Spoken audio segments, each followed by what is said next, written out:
So hello everyone and I welcome you all to Saurabh Pandey UPSC YouTube channel के लिए IAS exam की तैयारी कर रहे हैं। तो Saurabh Pandey UPSC YouTube channel और Saurabh Pandey UPSC CSE app से आपको ज़रूर से जुड़ना है। लिंक ऐप का नीचे दे रखा है। अब आपका जो टेस्ट 1 हुआ था, टेस्ट 1 लास्ट संडे हुआ था, उसका पूरा का पूरा ये वीडियो है। इसमें आपको आइडिया लगेगा किस तरीके से क्वेश्चंस आपके फ्रेम हो रहे हैं और किस तरीके के क्वेश्चंस आपके लिए कवर किए जा रहे हैं। तो ये सारे क्वेश्चंस पे आपको बहुत ध्यान से जो है देखना है, ठीक है।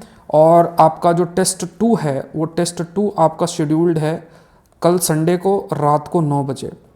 और देखो ये सारे क्वेश्चंस मैं आपको करवा रहा हूँ जम के।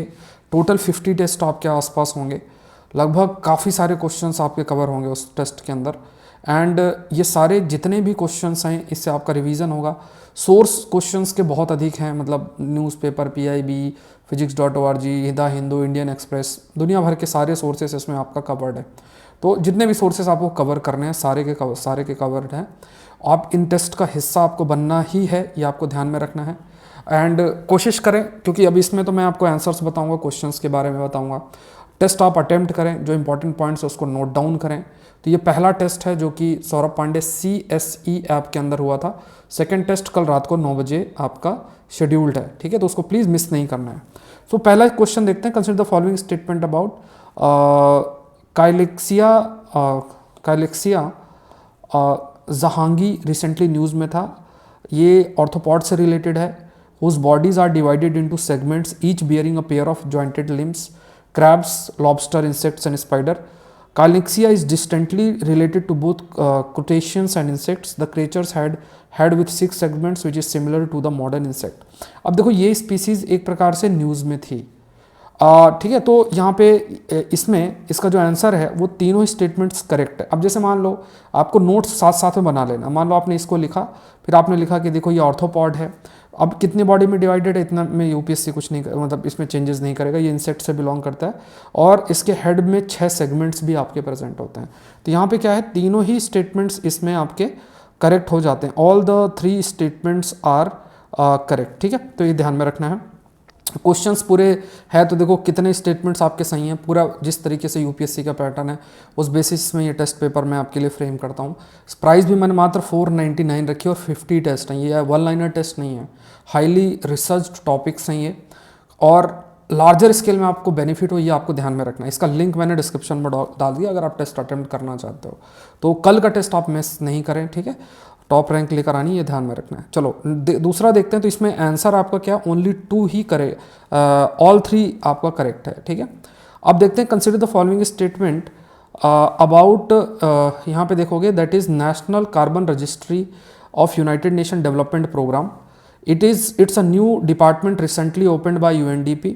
It allows countries to effectively manage national data and processes for trading carbon credits के लिए है, ठीक है। It allows countries to effectively manage national data and processes for trading carbon credits and the registry module softwares and technical documentations can be reused and tailored by countries which would potentially reduce the production cost and implementation timeline. अब यहाँ पे क्या है, इसमें देखो यहाँ पे क्या लिखा है, इट इज़ अ, यहाँ पे लिखा है इट इज़ अ, जैसे अब इसके बारे में अगर आप देखोगे इस पर लिखा है कि जो National Carbon Registry United Nation Development Programme है, ये it's a new department recently opened by UNDP. तो ये क्या है कि यहाँ पे आपको याद रखना है कि ये एक सॉफ्टवेयर है, इट्स नॉट अ डिपार्टमेंट, ये एक प्रकार का सॉफ्टवेयर है, ठीक है।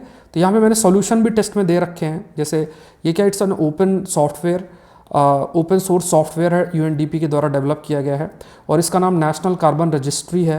दिस सॉफ्टवेयर, इसका नाम ये रखा गया है एंड इसे अभी डिजिटल पब्लिक गुड के रूप में है कंसिडर किया गया, मतलब यूज़ किया जा सकता है। एंड ये आपको ध्यान में रखना है। रजिस्ट्री में it uses open source code. अब देखो ओपन सोर्स सॉफ्टवेयर क्या होते हैं, जिसमें क्या होता है, जैसे कोई भी सॉफ्टवेयर होता है ना, तो उसकी कोडिंग और ये सब होती है, उसको पब्लिक कर दिया जाता है, तो उसको लोग थोड़े बहुत चेंज करके और अपना यूज़ कर सकते हैं। तो ये इस प्रकार का सॉफ्टवेयर है एंड ये नेशनल और इंटरनेशनल बेस्ट प्रैक्टिसेस को फॉलो करना and as a result of ongoing work by digital for climate working group, इसमें यूएनडीपी है, वर्ल्ड बैंक है, यूनाइटेड नेशन फ्रेमवर्क कन्वेंशन है क्लाइमेट चेंज का, European Bank of Reconstruction Development है, ये सब चीज़ें हैं। और ये इनिशिएटिव है, it is also supported by community of practice for knowledge exchange. तो ये सब पॉइंट्स आपको ध्यान में रखना। ये थोड़ा सा आप जैसे पॉइंट्स, इन्हीं पॉइंट्स को आप रीड करोगे और नोट्स अपने बना लोगे तो रिवीजन भी एडवांस करंट अफेयर्स का आपका होता जाएगा। तो इसमें देखोगे कि पहला स्टेटमेंट तो आपका देखो गलत हो गया और दूसरा दो ही स्टेटमेंट इसमें सही है। तो आंसर आपका जो इसमें होगा that is only 2। Answer basically जो होगा इसमें जो आपका आंसर इसमें जो फ्रेम होगा दैट इज़ ओनली 2, मतलब 2 स्टेटमेंट आपके सही हैं और दूसरा स्टेटमेंट, इसमें पहला स्टेटमेंट गलत। अब देखो यहाँ पे नए पैटर्न जो यूपीएससी ने लास्ट ईयर में पूछा था, जैसे इसमें आंसर है ओनली 2, ओनली 1 का मतलब क्या हुआ, जिसमें कितने स्टेटमेंट सही है। इट मीन्स 3 में से 1 स्टेटमेंट सही है, 3 में से 2 स्टेटमेंट सही है और वो 2 कोई भी स्टेटमेंट हो सकता है। 3 में से वो 2 स्टेटमेंट कोई भी हो सकता है, 3 में से वो 1 स्टेटमेंट कोई भी हो सकता है। जैसे इस 3 में से पहला स्टेटमेंट गलत है, 2 स्टेटमेंट सही हैं, तो आंसर इसका ओनली 2 होगा। ओनली 2 का मतलब ये नहीं है कि यहाँ पे सिर्फ सेकेंड स्टेटमेंट इसे। अब इसमें आप कैसे डिफ्रेंशिएट करोगे, किस तरीके से, इसमें ये लाइन याद करना है, how many of the above statements are correct. अगर मान लो इसमें लाइन ये लिख दी जाती कि which of the following statement is are correct, तब फिर ओनली 1 ओनली 2 का जो डिफरेंस है वो थोड़ा सा वेरी करता है। लेकिन यहाँ पे आपको देखना है कि थोड़ा सा जो पॉइंट आपको देखना है कि यहाँ पे अगेन, यहाँ पे अगर आप देखोगे the points that you have to consider is कि यहाँ पे लिखा how many of the above, अगर इसमें लिखा इनमें से बोला which of the following statement is correct, अगर लिखा होता which of the following statement is correct, which of the following statement correct, तो वहाँ पे अगर ओनली 1 ओनली 2 लिखा होता तो उसका मतलब होता स्पेसिफिक टू दैट स्टेटमेंट। लेकिन जब how many of the statement लिखा है तो इसका मतलब है कि इट इज़ टॉकिंग अबाउट कि इन 3 में से कितने स्टेटमेंट सही हैं। अब वो कोई भी हो सकता है, ये ध्यान में रखना है। तीसरा क्वेश्चन देखते हैं, let's move to the next question. Consider the following statement about, जो थर्ड क्वेश्चन है that is Koraput Kala Jeera rice के ऊपर है। ये कोरापुट काला जीरा राइस, अब ये क्या है, इसे किंग ऑफ राइस भी बोलते हैं, सेलिब्रेटेड फॉर इस क्यूलिनरी एक्सीलेंस, मेडिकल प्रॉपर्टी के लिए है और 5 से 10 कुंटल ऑफ ग्रेन्स पर एकड़ में होता है, 1 से 40 से 155 दिन में ये मेच्योर होता है। तो ये कोरापुट काला जीरा राइस से रिलेटेड ये स्टेटमेंट है। अब इसमें भी अगर if you will see here, तो इसमें अगर देखा जाए तो यहाँ पे क्या है, it is called as the prince of, जैसे किंग ऑफ राइस है तो जनरली थोड़ा सा मतलब इस टाइप से नहीं होता, बट ध्यान रखना है it is called as prince of rice, it's not king of rice. तो पहला गलत है, बाकी दोनों स्टेटमेंट सही हैं। तो इसमें भी पूछा क्या है, how many of the statements are correct, तो कितने स्टेटमेंट करेक्ट है, 2 करेक्ट है। तो आंसर भी इसका क्या हो जाएगा, ओनली 2 होगा, जो इसका आंसर होगा दैट इज़ ओनली 2। नेक्स्ट देखते हैं, consider the following statement about vibrio. अब देखो ये एडवांस करंट अफेयर्स आ गया, विब्रियो वल्निफिकस, विब्रियो वल्निफिकस ये रेयर फ्लैश ईटिंग वायरस है। विब्रियो वल्निफिकस ये प्राइमरली ट्रांसमिट होती है when an open wound comes into contact with salt water और brackish water. Vibrio vulnificus eats away at the skin, muscles, nerves, fat and blood vessels around the infected wound. तो कितने statement इसमें से आपके correct है, इसमें ये प्रश्न है आपका। अब ये क्या है, आपको ये क्या लिखा है, देखो एक चीज़ मैं आपको बता देता हूँ। जैसे मान लो आप कभी भी देखो ना, कोई स्टेटमेंट रीड करते हो, अब उस स्टेटमेंट में मान लो आपको नहीं आइडिया, अगर आप कंफर्म हो तो बात अलग है, लेकिन सपोज करो if you are not sure और उसमें अगर आप डिसीजन मेकिंग कर रहे हो, तो बैक्टीरिया अगर कहीं लिखा है तो उसका उसमें हो सकता है वहाँ वायरस हो, और वायरस लिखा है तो हो सकता है वहाँ पे बैक्टीरिया हो, ये पॉसिबिलिटी हमेशा बनी रहती है। तो यहाँ पे अगर आप देखोगे कि रेयर फ्लैश ईटिंग जो ये वायरस है, तो ये वायरस नहीं, इट्स अ बैक्टीरिया। तो ये क्या है, इट्स अ बैक्टीरिया, बैक्टीरिया, ठीक है, it's a bacteria, it's not a virus. बाकी दोनों स्टेटमेंट्स आपके सही हैं, इसमें भी आपका 2 स्टेटमेंट सही हैं, तो आंसर क्या होगा, ओनली 2 इसमें आंसर आपका होगा। तो ये रेयर फ्लैश ईटिंग आपका बैक्टीरिया है, ठीक है। तो जब आप टेस्ट अटेम्प्ट करते हो सौरभ पांडे CSCE ऐप के अंदर, तो पहला टेस्ट हो चुका, पहले टेस्ट का ही हम रिव्यू कर रहे हैं, जैसे आपको आइडिया लगे क्वेश्चन किस तरीके से आ रहे हैं। प्लीज़ मिस नहीं करें, मैं आपको बार बार कह रहा हूँ, टेस्ट 2 कल शेड्यूल्ड है, 9 बजे रात को शेड्यूल्ड है, उसका रिव्यू वीडियो मैं यूट्यूब में डाल दूंगा, ऐप में भी आपको रिव्यू वीडियो जो है, जो कोर्स का हिस्सा है तो उनको मिल जाएगा। आप लोग क्लासेस करो, नोट्स बनाओ, ठीक है, ये बहुत इंपॉर्टेंट है आप लोग के लिए, क्योंकि अगर आप जैसे इन चीज़ों पे थोड़ा सा हैबिट बनी रहेगी ना, तो जो स्टैटिक पार्ट है वो तो आपका कवर हो ही जाता है, बट जो डिराइव्ड टॉपिक्स हैं, इनका लेवल है, उससे आपको थोड़ा सा थोड़ा सा कंफर्टेबल आपको होना पड़ेगा, और वो तभी होगा जब आप रेगुलर बेसिस में टेस्ट अटेम्प्ट कर रहे हैं, रेगुलर बेसिस में आप जो क्वेश्चंस हैं उनको कर रहे हैं, आपका माइंड ज्योग्राफी एनवायरनमेंट साइंस से जो क्वेश्चंस बनते हैं उसके लिए थोड़ा माइंड आपका कंफर्टेबल है। ऐसा नहीं हो कि आप जो है थोड़ा बहुत आप कह सकते हैं कि आपको कुछ एरिया में इंटरेस्ट है, सिर्फ वहीं फोकस कर रहे हैं। Geography environment science agriculture in areas पे बहुत अधिक फोकस है। यूपीएससी में प्रीलिम्स में काफ़ी ज़्यादा प्रश्न बनते हैं आज के समय में, तो क्योंकि प्रश्न बनते हैं तो हमें भी इनको जरूर से कवर करना है, ठीक है। Let's move to the next. देखो इकोनॉमी का टॉपिक आ गया, ट्रेड सेटलमेंट। अब जैसे मैंने आपको कहा कि इसमें सारे इकोनॉमी, पॉलिटी, जितने भी टॉपिक्स हैं, ज्योग्राफी एनवायरनमेंट साइंस, हर एक एंगल में जहाँ भी एडवांस करंट अफेयर्स, जहाँ भी न्यूज़पेपर जिस भी जगह पे पब्लिश हुआ है वहाँ से क्वेश्चन मैं 2 साल का कवर कर रहा हूँ, ठीक है।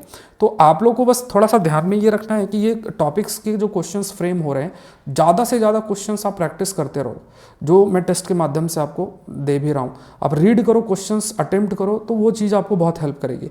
आपको ऐसा नहीं करना कि मुझे इकोनॉमी के क्वेश्चंस मिल जाए, मुझे इसके क्वेश्चंस मिल जाए, उसमें जो सारे जितने भी एडवांस करंट अफेयर्स के क्वेश्चंस हैं वो आपको सब एक साथ एक जगह मिल जाएगा।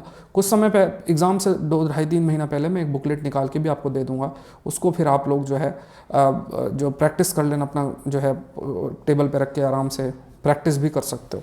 सो trade settlement is said to be complete once purchased securities, ठीक है। तो यहाँ पे देखते हैं ट्रेड सेटलमेंट क्या। Trade settlement said to be complete once purchase securities of a listed company are delivered to the buyer and sellers get the money.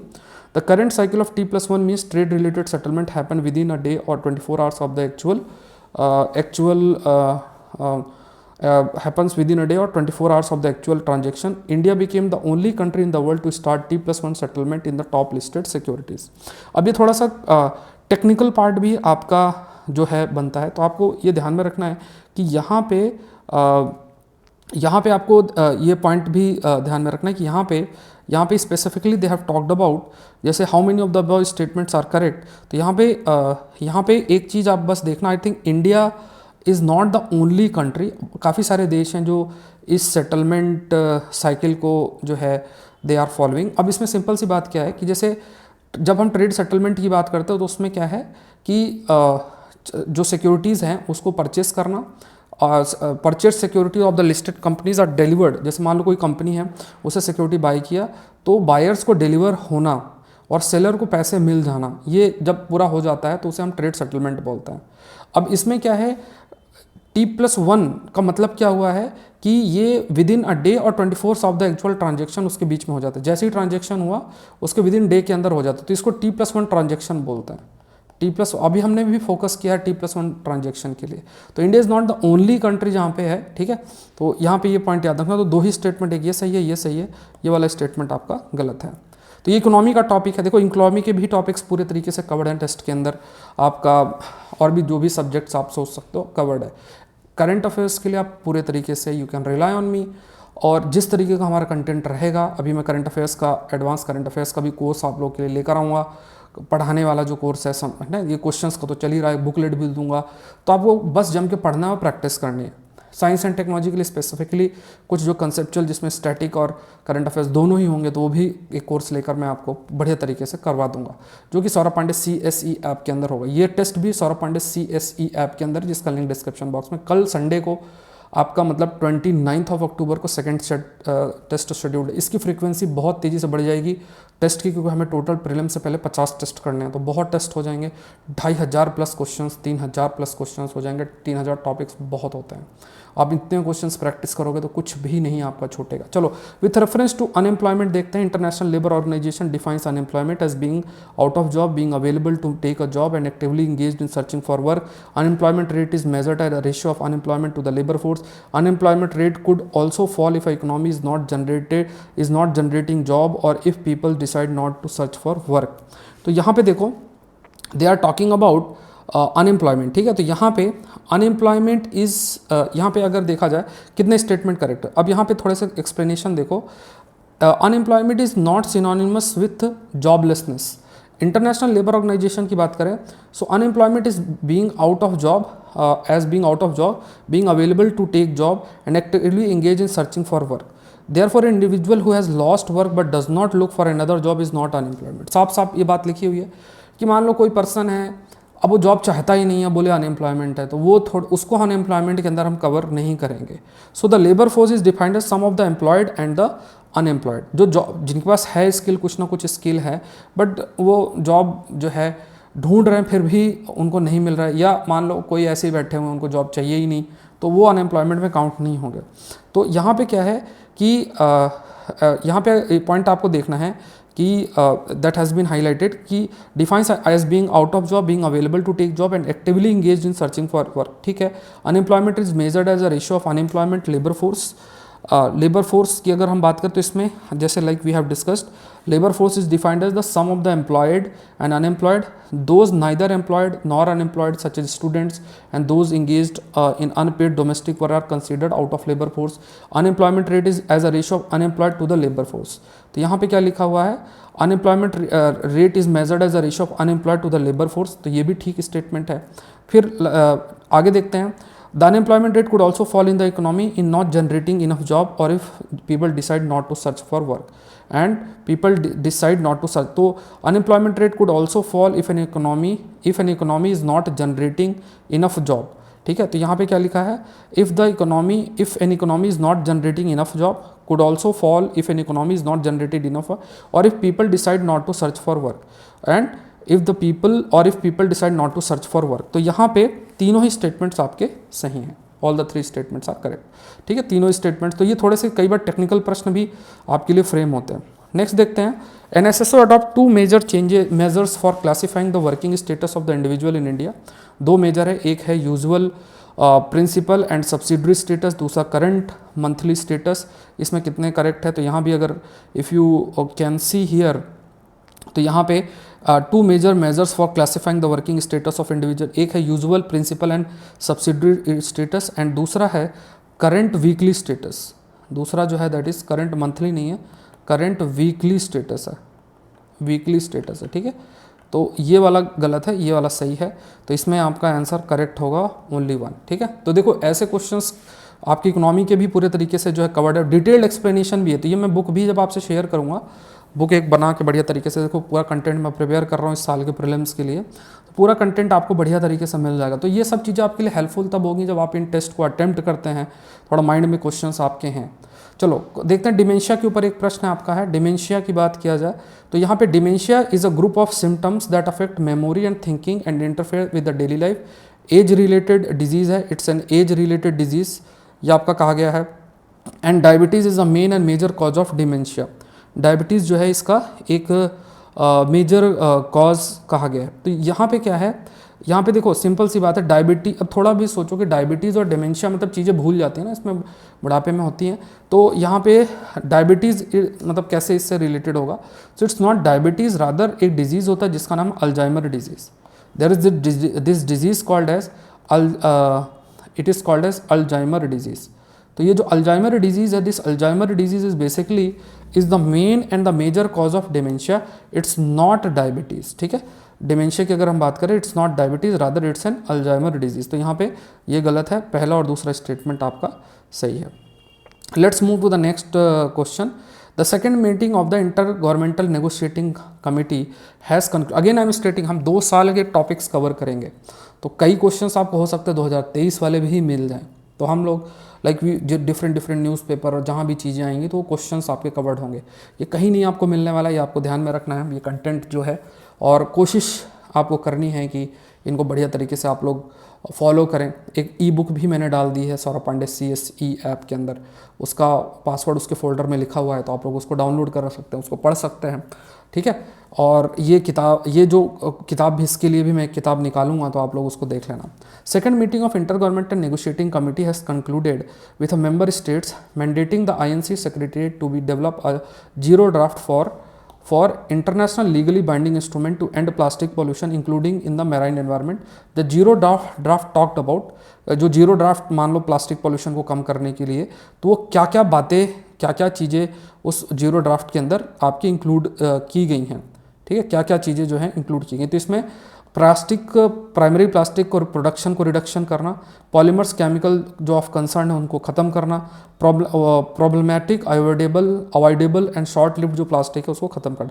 अब देखो ये कॉमन सेंस से भी आप कह सकते हो कि अगर मतलब ये थोड़ा सा पॉजिटिव पॉइंट्स, अगर पॉजिटिव पॉइंट्स है तो यहाँ पे आंसर भी तीनों ही स्टेटमेंट्स आपके, ऑल द 3 आर करेक्ट, तीनों ही स्टेटमेंट्स आपके सही हैं यहाँ पे। तो ये तो आप लोग भी क्या कर सकते हो, जो क्वेश्चन मैं रीड करता हूँ पॉज कर दो, आप देखो, क्योंकि टोटल 50 क्वेश्चन है हमारे टेस्ट 1 में, मैंने 50 क्वेश्चन टोटल आपको दिए थे। तो आप क्या करो, टेस्ट जो है उसमें अटेम्प्ट जो भी कर रहे हो आप, तो ये आप कर सकते हैं कि जैसे जब आप टेस्ट अटेम्प्ट मतलब टेस्ट आप तो चाहो तो एक बार अटेम्प्ट करके फिर सेशन देख सकते हो, या फिर आप टेस्ट अगर दे रहे हो तो कोशिश आपको ये करनी है when you are attempting the test. तो एक चीज़ और भी आप ध्यान रखें जब आप टेस्ट अटेम्प्ट कर रहे हैं कि आपका स्कोर कितना है ये देखें, नेगेटिव मार्किंग ना हो, ये सब चीज़ें आपको देखनी है। फिर देखो सांभर डियर के ऊपर है, एक स्पीसीज न्यूज़ भी है जिसे हम सांभर न्यूज़ में सांभर डियर कहते हैं। Listed as critically endangered species as per the IUCN red list, population have declined substantially due to severe hunting, local emergency, industrial exploitation of the habitat. Sambar is a large deer native of Indian subcontinent, south China, south east Asia में है ना। तो ये कितने statements आपके correct, how many of the above statements are correct, how many of the above statements are correct, कितने statements आपके correct है। अब यहाँ पे ठीक है, तो again I am stating Sunday को 29 अक्टूबर को रात 9 बजे सेकेंड टेस्ट शेड्यूल है। This we are discussing the first test, जो पहला टेस्ट आपका हुआ है उसके क्वेश्चंस हम डिस्कस कर रहे हैं, जिसको आपको आइडिया लगे क्वेश्चंस किस तरीके से आपके आ रहे हैं। तो सांभर डियर से रिलेटेड, अब देखो सांभर डियर से रिलेटेड अगर देखा जाए तो यहाँ पे इस पे specifically they have mentioned critical endangered है, it's not critically endangered, rather it's a vulnerable species.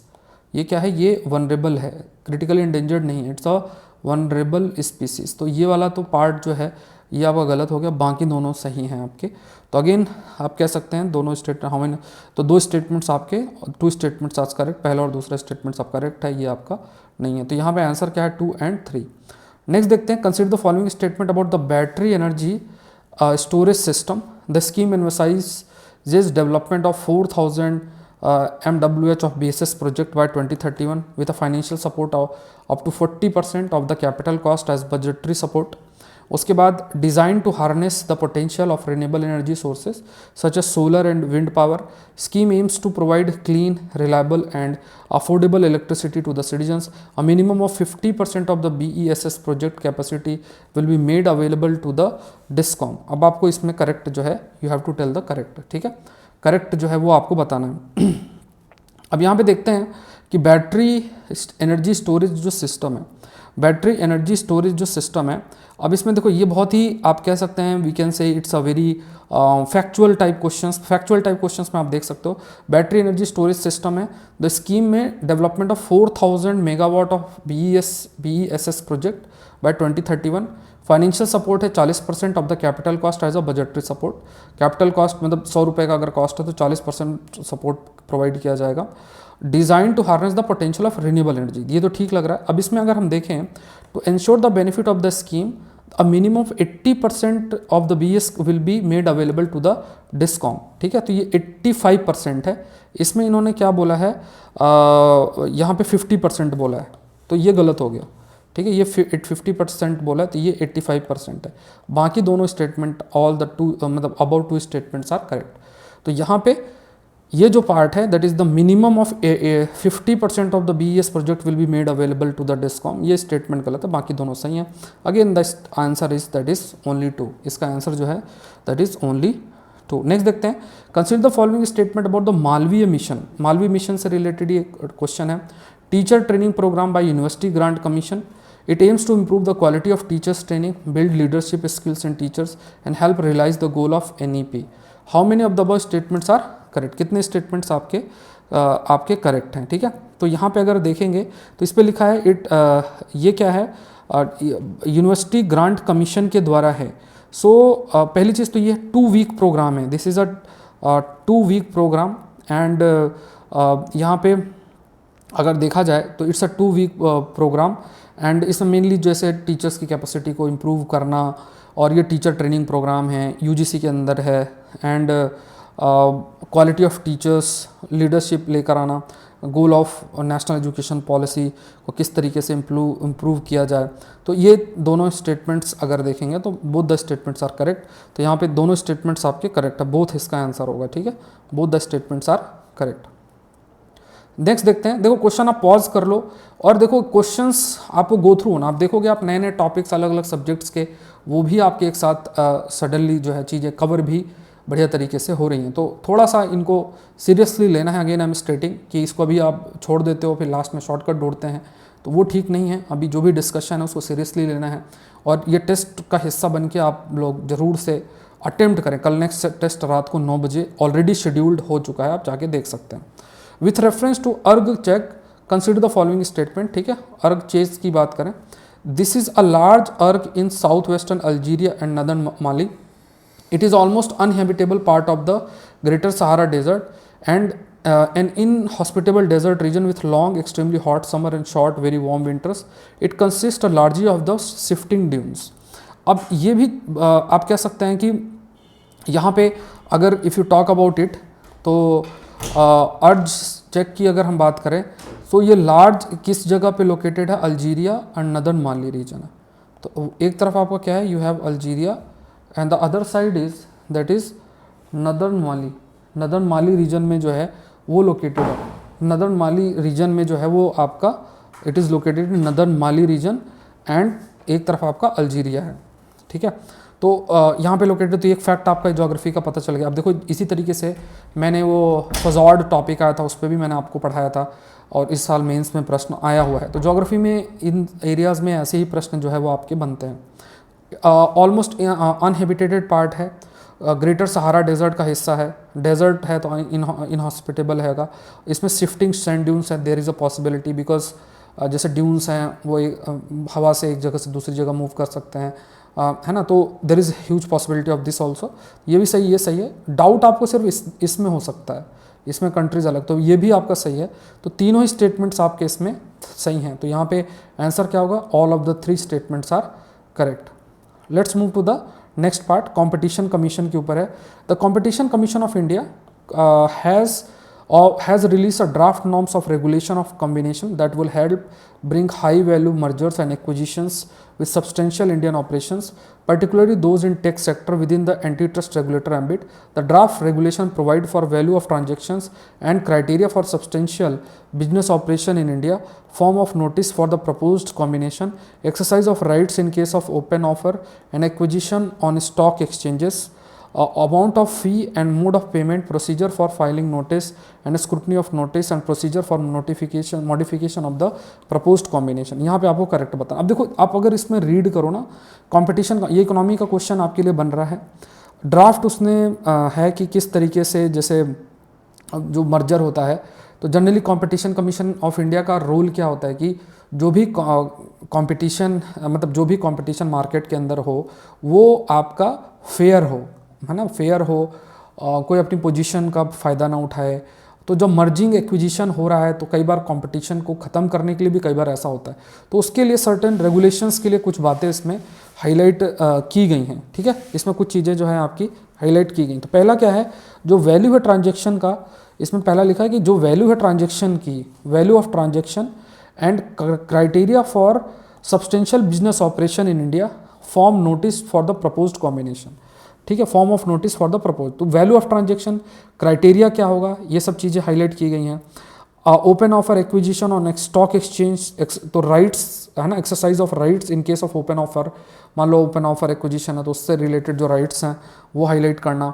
फ़ी कितनी होगी, मोड ऑफ पेमेंट कितना होगा, सब कुछ आपका मेंशन है इसमें। मतलब ये सारी चीज़ें उस ड्राफ्ट के अंदर इंक्लूडेड है। तो तीनों ही स्टेटमेंट्स आपके, all the 3 statements are correct, ठीक है। नेक्स्ट देखते हैं, consider the following statement, the dark pattern also known as deceptive pattern, ठीक है।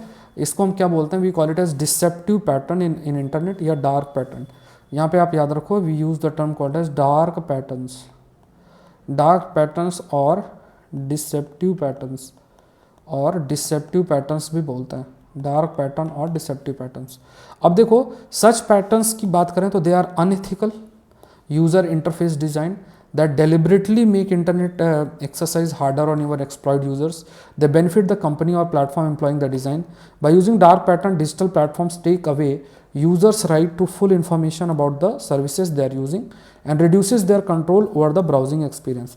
देखो डार्क पैटर्न जब है ना, तो इसमें क्या होता है जनरली, जैसे डार्क पैटर्न आज के समय में बहुत रहता है। जैसे मान लो एक केस जैसे हिंदू में भी मैंने अभी कुछ दिन पहले डिस्कस किया था, जैसे मान लो अमेजन है, तो यूरोपियन यूनियन में देखने को मिला कि अगर आपको प्राइम को सब्सक्राइब करना है, अमेजन प्राइम को आसानी से हो जाएगा, बट अनसब्सक्राइब करना तो बड़ी दिक्कतें होती हैं। जैसे मेल आ रहा है कोई, तो अनसब्सक्राइब करने में बड़ा इशू आता है, या फिर ऐसी ऐसी चीज़ें दिखाना, ऐसे ऐसे बार बार मेल आना, स्पैम करना, या ऐसे डिज़ाइन क्रिएट करना जिससे कि हमारी चॉइसेस अफेक्ट हों, हम जो चीज़ नहीं करना चाहते वो भी हमें फोर्सफुली पेमेंट करवा दिया जाए, ट्रांजैक्शन करा दिया जाए, हमारे चॉइसेस लिमिट कर देना चाहे। तो ये सब जो तरीके हैं आज के समय में, उसी के लिए टर्म यूज़ होता है जिसे हम डार्क पैटर्न बोलते हैं। ठीक है, वी यूज़ द टर्म। तो इससे जो यूज़र है उसका एक्सप्लॉइटेशन देखने को मिलता है। तो यहाँ पे देखोगे तो तीनों स्टेटमेंट्स आपके सही हैं। ठीक है, नेक्स्ट देखते हैं। नेक्स्ट इज अबाउट, नेक्स्ट जो है that is linked with Meniere disease के ऊपर है। तो मीनियर डिजीज़ के ऊपर है, and this disease it is the result of a buildup of fluid in the inner ear called labyrinth, contains the organ of balancing and hearing. Lesser known disease is a disorder of the inner ear and can develop at any age. It has been named after Alexander Menier, German doctor who first identified the disorder recently, जिसने इस disorder को recently identify किया गया। तो यहाँ पे याद रखना, it has been named after prosper Meniere. Of ये क्या है, ये जर्मन डॉक्टर नहीं है, फ्रेंच डॉक्टर हैं, इट्स नॉट जर्मन, फ्रांस के डॉक्टर हैं ये। ठीक है, तो ये तो गलत हो गया आपका। और दूसरा, दोनों स्टेटमेंट्स आपके सही हैं। इसमें क्या है कि फ्लूड आ जाता है इन द इनर ईयर, तो फ्लूड की वजह से जो बैलेंसिंग है, जैसे हमारे ईयर में जो फ्लूड होता है, लिक्विड सा होता है, उसका एक बहुत बड़ा रोल होता है जिससे कि हमारे शरीर के जो मतलब हमारी बॉडी बैलेंसिंग और इन सब में it has a very very important and prominent role.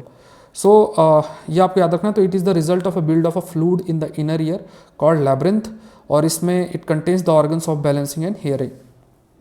तो यहाँ पे पहला गलत है, बाकी दो स्टेटमेंट सही है, आंसर इसका भी 1, 2 होगा। नेक्स्ट देखते हैं, let's move to the next question, that is consider the following statement of Indian oil sardine. Indian oil sardine के ऊपर है। तो इंडियन ऑयल सर्डाइन की बात करते हैं। तो sardine fisheries have been described as carrying twin benefits of providing thousands of man days of work a year as well as meeting the nutritional requirement of the fish eating population. Oil sardines are great source of vitamin D which play a crucial role in maintaining human health. Sardine also an ecologically important part of the marine ecosystem as they form an intermediate link in the food web and serve as a prey for the larger predators. तो ये सर्डाइन के बारे में ये कुछ points हैं। तो ये क्या है, यहाँ पे लिखा है सर्डाइन जो है, ऑयल सर्डाइन ग्रेट सोर्स ऑफ, इस पर लिखा है विटामिन डी। तो ये great source of, it is not a great source of vitamin D, rather it's a great source of fatty acid. Fatty acid का ये इंपॉर्टेंट सोर्स है ना, ह्यूमन हेल्थ के लिए काफ़ी इंपॉर्टेंट है। ये सर्डाइंस तो है इकोलॉजिकली बहुत इंपॉर्टेंट है। खाली समुद्र की अगर बात करें तो उसमें जो फूड वेब है, फूड चेन, उसमें इनका एक बड़ा रोल रहता है। एंड ये इनके दो इंपॉर्टेंट बेनिफिट्स भी हैं, thousands of man days of work a year as well as meeting the nutritional requirement of fish eating population. तो फिश ईटिंग पॉपुलेशन की जो मिनिमम सर्टन रिक्वायरमेंट है उसको भी मीट कर पाना। तो यहाँ पे क्या है कि ये काफ़ी बेनिफिशियल फिश है। इवन जो वहाँ पे आप कह सकते हैं जो दूसरी फिशेस हैं उनके लिए भी, समुद्र के इकोसिस्टम को मेंटेन करने के लिए भी ये बहुत है, आप कह सकते हैं। एंड ये लगभग अगर देखा जाए इंडियन सब कॉन्टिनेंट की बात करें तो Indian oil sardine is a vital fishery source in the Indian subcontinent. लगभग 10% है टोटल जो फिशरी सोर्स में, अगर हम देखें तो 10% हमारे ये वाली जो है फिश है। एंड कई जगह पाई जाती हैं, गल्फ ऑफ ओमान, अरेबियन सी और इस जगह पे भी ये पाई जाती। तो यहाँ पे देखो ये पहला स्टेटमेंट और तीसरा स्टेटमेंट आपका सही है, सेकंड गलत है। तो यहाँ पे आंसर भी इसका ओनली 2 होगा। चलो नेक्स्ट देखते हैं। नेक्स्ट देखते हैं वेरिसेला जोस्टर वायरस की बात करें। Varicella zoster is a herpes virus that causes chicken pox, common childhood illness. Herpes zoster commonly known as shingles is caused by reactivation of varicella zoster virus. Varicella zoster virus multiplies in the liver and cause a wide variety of symptoms. अब यहाँ पे आपको correct बताना है, ठीक है। तो ये वेरिसेला जोस्टर वायरस की अगर बात करें तो वी जिसे हम कहते हैं, तो ये जो वायरस है वेरिसेला जोस्टर वायरस। तो यहाँ पे क्या है, ये है ना, तो ये वेरिसेला जोस्टर वायरस मल्टीप्लाइज इन टॉन्सिल। अब यहाँ पे देखो क्या लिखा है, ये लीवर में मल्टीप्लाई करता है। तो यहाँ पे जो टॉन्सिल होती है ना, तो बेसिकली वेरिसेला जो जोस्टर वायरस है, इट मल्टीप्लाइज कहाँ मल्टीप्लाइज करता है, टॉन्सिल्स में। It multiplies in tonsils and कई प्रकार के सिम्टम्स जो है वो देखने को मिलता है। तो इट मल्टीप्लाइज इन टॉन्सिल, ये ध्यान में रखना है। कहाँ मल्टीप्लाई करता है, मल्टीप्लाइज इन टॉन्सिल्स, टॉन्सिल्स से मल्टीप्लाई करता है। बाकी दोनों स्टेटमेंट सही हैं। ये हर्पिस वायरस है, चिकन पॉक्स और ये सब बीमारियां जो है इसकी वजह से देखने को मिलती हैं। तो पहला और दूसरा स्टेटमेंट सही, तीसरा गलत है। ठीक है, तो ध्यान में रखना। अगेन आई एम स्टेटिंग, आप लोग को कल का टेस्ट मतलब 29 अक्टूबर 2023 वाला जो टेस्ट है, सौरभ पांडे CSE, इसका ऐप का लिंक डिस्क्रिप्शन बॉक्स में दिया हो, उस ऐप को डाउनलोड करके, उसमें आप एंड्रॉयड ऐप है तो आप ज्वाइन कर सकते हैं। प्राइस जो 50 टेस्ट का है वो 499 है। प्लीज़ मिस नहीं करना टेस्ट को, है ना। बहुत मेहनत से टेस्ट बनाए जाते हैं और प्लीज़ टेस्ट को आपको मिस नहीं करना है। पहले टेस्ट का मैंने रिव्यू डाल दिया है, और भी टेस्ट के रिव्यू आते रहेंगे, बट आप लोग टेस्ट दें और साथ साथ में जो पॉइंट्स हो अपनी एक प्रीलिम्स की बुकलेट बना लें और उसमें साथ साथ चीज़ें नोट डाउन करते रहें। ये सब चीज़ें आपको बहुत हेल्प करेंगी, मतलब इन द सेंस आपके एक सोर्स आप फॉलो कर रहे हैं तो it will be of a great help आपके लिए। चलो नेक्स्ट देखते हैं, wide field survey telescope WFST के बारे में देखते हैं। चाइना के द्वारा लॉन्च किया गया last time domain survey facility northern hemisphere में है। WFST कोर साइंटिफिक ऑब्जेक्टिव क्या है, to explore and monitor dynamic astronomical events and conduct time domain astronomical observation research. उसके बाद टेलीस्कोप जो है Lenghu astronomical observation base China में located है। तो यहाँ पे क्या है, यहाँ पे आप देखोगे तो ये जो प्रोजेक्ट है ये लॉन्च आपका 2019 के अंदर किया गया था और इसमें चाइना मतलब ख़ास तौर से चाइना के द्वारा ही है ये, है ना। सो यहाँ पे पहला स्टेटमेंट सही है, लॉन्च्ड बाय चाइना। उसके बाद मॉनिटर करना, जो भी आसमान में कई प्रकार के एस्ट्रोनॉमिकल इवेंट्स हैं उनको मॉनिटर करना, ये भी ठीक है। और ये ऑब्जर्वेशन सेंटर है Lenghu astronomical observation base located है, जहाँ पे ये पूरा आपका जहाँ से ये रन आपका होता है। तो ये भी स्टेटमेंट सही है। तो यहाँ पे अगेन करेक्ट अगर आप देखोगे तो तीनों स्टेटमेंट्स आपके, all the 3 statements are correct. Next देखते हैं, Fujianvenator prodigiosus. Again I am stating, देखो साइंस के क्वेश्चंस पे मेरा काफ़ी फोकस रहता है और आज के टाइम पे काफ़ी अच्छे क्वेश्चंस आते हैं। अगर आप इन क्वेश्चंस को करते भी हो ना तो आपका एक एप्टीट्यूड डेवलप होता है, और एप्टीट्यूड डेवलप अगर क्वेश्चंस को अच्छा आपका बनेगा तो फिर कैसा भी क्वेश्चंस आए तो आप अंडरस्टैंडिंग के बेसिस पे आप हैंडल कर सकते हो। बट अगर आप साइंस को भाग रहे हो, कर ही नहीं रहे हो, तो फिर तो बड़ा मुश्किल हो जाता है। ठीक है, साइंस और एनवायरनमेंट की बात करें तो देखिए ये टॉपिक है आपका फुजियान वेंटर के बारे में है, दैट इज़ प्रोडिजियस। ये ग्रुपिंग कॉल्ड एवियलेंस, इसमें बर्ड्स हैं और नॉन एवियन डायनासोर रिलेटिव्स हैं इसमें।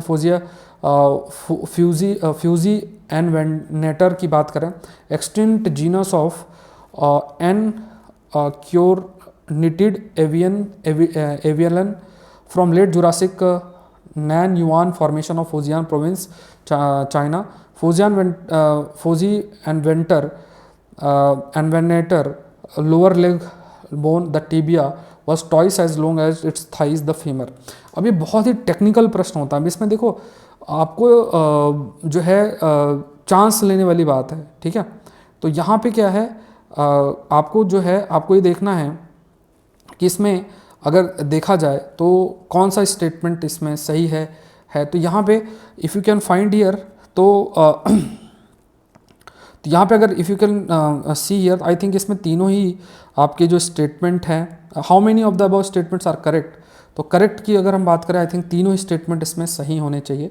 ठीक है, ऑल द 3 स्टेटमेंट्स जो हैं वो आपका करेक्ट है। ठीक है, तो ये ध्यान में रखना है, all the 3 statements are correct, तो ये ध्यान में रखना। नेक्स्ट देखते हैं, केरियाल स्क्रॉल पेंटिंग के बारे में है। ठीक है, साइंस ये आपका हिस्ट्री से रिलेटेड है। तो ये क्या, it is stylist version of Nakashi art rich in local motifs peculiar to Karnataka से है। Scrolls are painted in narrative format much like a film roll और a comic strip depicting stories from Indian mythologies and intimately tied to the shorter stories from Puranas and epics. Carrial scrolls have geographical indication status that is given to the product, have specific geographical origin and that possess quality or reputation arising from the provenance. आपको correct बताना है, ठीक है, you have to tell the correct. तो इधर अगर देखा जाए तो ये इसमें देखा जाए तो ये इसमें पहला पॉइंट जो इसमें लिखा हुआ है कि ये कर्नाटका का है. It's not Karnataka, rather it's Telangana. ठीक है, कर्नाटका का नहीं है, it's a part of Telangana. Telangana का ये आपका है. तो it's a stylist version of a Nakkashi art rich in the local motif peculiar of the Telangana. Telangana का तो पहला गलत है, बाकी दोनों स्टेटमेंट्स आपके सही हैं. तो ये देखो, ये पेंटिंग न्यूज़ में है तो पता होना चाहिए. अब आपके जैसे मान लो हिस्ट्री कहीं से पढ़ते हो तो कम चांसेस है कि ऐसे टॉपिक्स उनके द्वारा कवर किए जाएं, क्योंकि फिर उनको भी अपने आप को अपडेट रखना पड़ेगा जो भी कंटेंट आ रहा है न्यूज़पेपर में. तो ये न्यूज़पेपर में आया था, इसी वजह से हम लोग डिस्कस कर रहे हैं. तो ये क्या है, फिल्म रोल जैसे स्क्रॉल होता है ना, ऐसे ऐसे ऐसे ऐसे अगर आप घुमाते हो तो जैसे जैसे आप घुमाओगे तो नई नई पिक्चर्स आपको दिखती रहेंगी, है ना. और कई स्टोरीज़ हैं वो कन्वे होगी. बचपन में भी जैसे मान लो कई बार लोग साइकिल में आते थे और उसके पीछे उसको रखा रहता था, आप ऐसा अंदर ऐसे देखते हो तो फिर वो ऐसे ऐसे घुमाता है और है ना, वो फिर चीज़ें दिखती हैं. वो स्टोरी टाइप चलती रहती है, 5 मिनट 3 मिनट ऐसे 4 मिनट के अंदर पूरी एक स्टोरी चलती है. तो इस प्रकार का है. तो इसमें कई थीम्स रहते हैं, खास तौर से पुराण और इन सब से थीम्स जो हैं पिक की जाती हैं. तो यहाँ पे तीनों ही लाइक आप कह सकते हैं 2 स्टेटमेंट सही, तो ओनली 2 आंसर है इसका. नेक्स्ट देखते हैं सिजोस टैकाइम एंडामैनिकम. ये न्यूज़ में था. It is a palm species. यहाँ पे मेंशन किया है कि ये पाम स्पीसीज है. एंड इसमें फिर लिखा है it was discovered on the island about 3 decades ago and now its economical potential has received a boost with a patent for reusable straw and its manufacturing. Correct बताना है. अब देखोगे यहाँ पे ये पाम स्पीसीज नहीं थी, ये बैम्बू स्पीसीज थी. बैम्बू स्पीसीज है, it's not a palm species. तो ये गलत है, ये सही है. तो इसमें भी आपका जो आंसर क्या होगा, ओनली 2 होगा. ठीक है, पहला स्टेटमेंट गलत है, ओनली 2. अब यहाँ पे देखोगे तो यहाँ पे अगर आप देखोगे तो यहाँ पे हाउ मेनी ऑफ द, ये थोड़ा गलत हो गया है. How many of the above statements आप करेक्ट नहीं होगा. विच of the following statement is correct, which of the following statement is correct, which of the following statement is correct. ठीक है, तो इसमें ओनली 2 इसका आंसर जो है वो आएगा, मतलब सेकेंड स्टेटमेंट ही इसका आपका सही है. ठीक है, चलो नेक्स्ट देखते हैं. Consider the following statement about the Central Empowered Committee. The Committee on the Environment Issues, which has been ad hoc so far, will now be recognized as a permanent statutory body. As per the new structure, the committee will include a chairperson, a member of secretary, and the remaining 3 experts member who are the civil servant appointed by the Union Ministry of Environment, Forest and Climate Change. अब इसमें आपको correct बताना है. ठीक है, तो central empowered committee की बात जो है इसमें आपकी की गई है. तो इसमें आप देखोगे तो दोनों ही स्टेटमेंट सही हैं. ठीक है, बोथ इसमें करेक्ट है, both the statements are correct.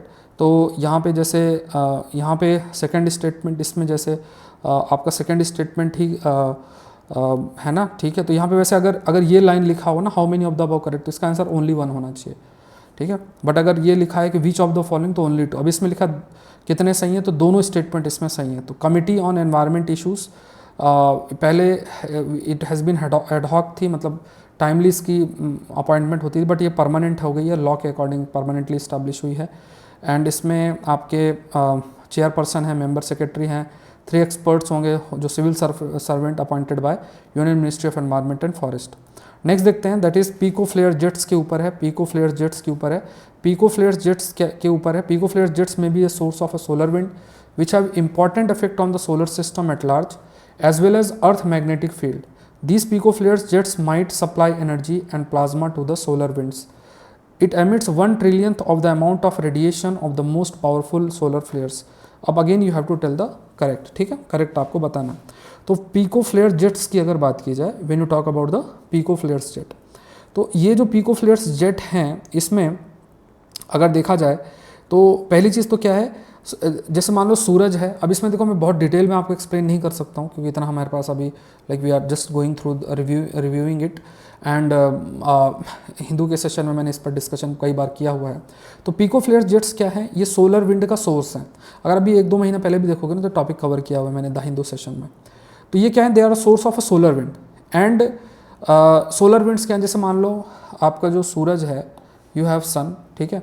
अब ये सूरज से क्या होता है कि चार्ज पार्टिकल्स जो रिलीज होते हैं वो आपका सोलर विंड के रूप में होता है। अब ये जो सोलर विंड्स है इनका सोर्स जो है वो पीको फ्लेयर्स हैं। पीको फ्लेयर्स बहुत ही माइन्यूट होते हैं जिनसे मिलकर ही सोलर विंड आपकी जनरेट होती है। So these pico flares jets supply energy and plasma, plasma मतलब charge particles to the solar wind, ये भी सही है। 1 trillionth of the amount of radiation of the most powerful solar flares, तो ये भी आपका सही है। 1 ट्रिलियंथ ऑफ द अमाउंट जो एनर्जी जो रिलीज होती है, it is around 1 trillionth of the amount. तो तीनों ही statements, all the 3 statements are correct, ठीक है, तीनों स्टेटमेंट सही हैं, तो आंसर ऑल 3 होगा। नेक्स्ट देखते हैं, consider the following statement about exercise Varuna. Exercise Varuna के ऊपर है, वरुणा 23। ये बायलेटरल एक्सरसाइज है इंडिया रशिया के बीच में। Indian Russia navy bilateral naval exercise initiate 1993 में की गई थी। एक्सरसाइज व लेटर उसको वरुणा नाम दिया गया। And since become a hallmark for robust India Russia strategic bilateral relationship. Conduct किसके द्वारा किया गया, बे ऑफ बंगाल के अंदर आपका किया गया। तो कितने स्टेटमेंट्स जो हैं वो आपके करेक्ट हैं, ठीक है। How many of the above statements are, it तो आपको ये देखना है, इट वॉज कंडक्टेड, यहाँ पे क्या लिखा था, ये गलत है, ये अरेबियन सी में था। ये आपका इंडिया और फ्रांस के बीच में है, तो ये तीनों ही स्टेटमेंट आपके गलत है, ऑल द 3 स्टेटमेंट। तो यहाँ पे रशिया की जगह फ्रांस होगा, ठीक है, it's not Russia it's France, तो यहाँ पे आंसर होगा इसका नन करेक्ट, ठीक है। With reference to the Hindustan turbo trainer aircraft 40 STT-40, consider the following statement. Manufactured by Defense Research and Development Organization, STT-40 is a fully aerobatic aircraft powered by 4-bladed turboprop engine, ठीक है। ठीक है, तो trainer has a maximum speed of 450 kilometre per hour and a maximum service ceiling of 6 kilometres, ठीक है। तो again you have to tell the correct. तो यहाँ पे अगर देखा जाए तो it is manufactured by defence research and development organisation and STT-14 is a fully aerobatic aircraft powered by 4-bladed turboprop engine. Trainer has a maximum speed of 450 km per hour and a maximum service ceiling of 6 kilometers, ठीक है। तो ये आपका क्या है, it is basically linked with turbo trainer aircraft 40, ठीक है, STT-40 जिसे हम कहते हैं। तो ये मैन्युफैक्चर किसके द्वारा किया गया, it has been manufactured by DRDO। तो ये स्टेटमेंट आपका सही है, that is defence research development organisation DRDO। फिर यहाँ पे लिखा है how many of the above statements are correct. तो मैन्युफैक्चर्ड बाय इसमें लिखा है DRDO, तो ये गलत है, ये HAL है, हिंदुस्तान एरोनॉटिक लिमिटेड के द्वारा आपका ये है, ठीक है। उसके बाद यहाँ पे क्या है, it is fully aerobatic aircraft powered by 4 blades, ये सही है स्टेटमेंट। और उसके बाद आपका trainer has a maximum speed of 450 kilometres पर hour and a maximum service ceiling of 6 kilometre, ये भी आपका सही है। तो इसमें 2 स्टेटमेंट्स आपके सही हैं, तो आंसर क्या है, दैट इज़ ओनली 2। तो करेक्ट आपका क्या है, दैट इज़ ओनली 2, ठीक है, ओनली 2 मतलब 2 स्टेटमेंट्स आपके सही हैं। नेक्स्ट देखते हैं, consider the following statement about Igai Semkhu की बात की जाए, ठीक है। It is about Igai Semkhu. This roamed our planet during Campanian age of late Cretaceous epoch 75 million years ago. This species belong to diverse group of long naked plant-eating dinosaurs called Titanosaurus. Igai Semkhu strengthened the hypothesis that northern Africa and Eurasian shared closely related terrestrial tetrapod faunas at the end of the Cretaceous, ठीक है। तो ये बहुत ही technical जो है, अगर देखोगे काफ़ी टेक्निकल है ये। तो पहली चीज़ तो ये देखना है कि these species belong to a diverse group of long, बड़े मतलब बड़ी इनकी गर्दन होती थी, plant eating dinosaurs called titanosaurus. तो ठीक है, ये वाला आपका सही है, ठीक है, लॉन्ग नेकेड। इसके बाद ये इस टाइम पीरियड में घूमते थे, ये भी सही है। And northern Africa and Eurasian shared closely related terrestrial tetrapod faunas at the end of Cretaceous. तो मतलब ये तीनों ही स्टेटमेंट सही। जब देखो जनरली क्या होता है ऐसे क्वेश्चंस में, तीनों ही स्टेटमेंट सही होते हैं, मतलब अगर टेक्निकली अगर आप देखोगे ना, चांस लेना है तो ऑल ऑफ द 3 आप मार्क कर सकते हो, यू कैन, है ना, यू कैन मार्क इट। तो यहाँ पे तीनों ही स्टेटमेंट्स आपके इसमें सही हैं। नेक्स्ट देखते हैं। अब देखो ये सारे जितने सॉल्यूशंस हैं मैं आपको बढ़िया तरीके से, जैसे अगर आप टेस्ट करोगे तो उसमें तो सॉल्यूशंस होते ही हैं, आप अपना देख सकते हो। एंड कोशिश आपको ये करनी है कि रेगुलर बेसिस में, जैसे कल आपका संडे 29 अक्टूबर 2023 को, या फिर आप बाद में भी ज्वाइन करते हो तो टेस्ट आपके अटेम्प्ट करने का ऑप्शन होता है, अटेम्प्ट करें, अटेम्प्ट करने के बाद साथ में ही सारे पॉइंट्स आप नोट डाउन कर सकते हैं, ठीक है। तो ये देखते हैं, consider the following state of global biofuel alliance की बात करें, global biofuel alliance, it is a key initiative and priority under India G20 presidency. The alliance is aimed at facilitating international cooperation and intensifying the use of sustainable biofuels, along with facilitating global biofuel trade, technical support for national biofuel program. GBA, the effort for which was spearheaded by India and United States and France, has been launched with 9 initiating members. अब आपको correct बताना है, ठीक है। Again you have to tell the correct. तो यहाँ पे देखते हैं, तो यहाँ पे they are talking about the global biofuel alliance. बहुत इंपॉर्टेंट है, बहुत पॉसिबिलिटी है इसमें जो है, प्रश्न जो है बन सकती हैं, बनाया जा सकता है। तो यहाँ पे पहले देखते हैं, तो यहाँ पे लिखा है कि पहले इससे कुछ पॉइंट्स देख लेते हैं।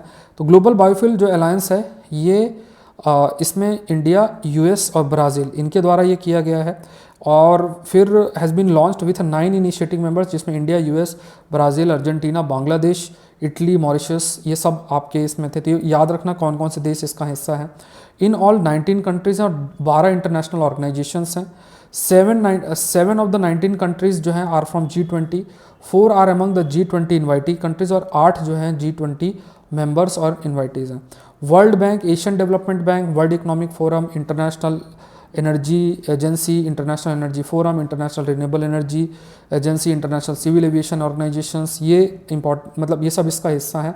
एंड इंडियन प्राइम मिनिस्टर जो है उन्होंने लॉन्च किया था इन लीडर्स के प्रेजेंस में। तो ये फैक्ट्स आपको ग्लोबल बायोफ्यूल अलायंस के कंटेक्स्ट में थोड़ा सा ध्यान में रखना है। यहाँ पे देखो, यहाँ लिखा है कि इट इज़ अ की, यहाँ पे आप देखो कि aimed It is a key priority under India G20 presidency. Alliance is aimed at facilitating international cooperations.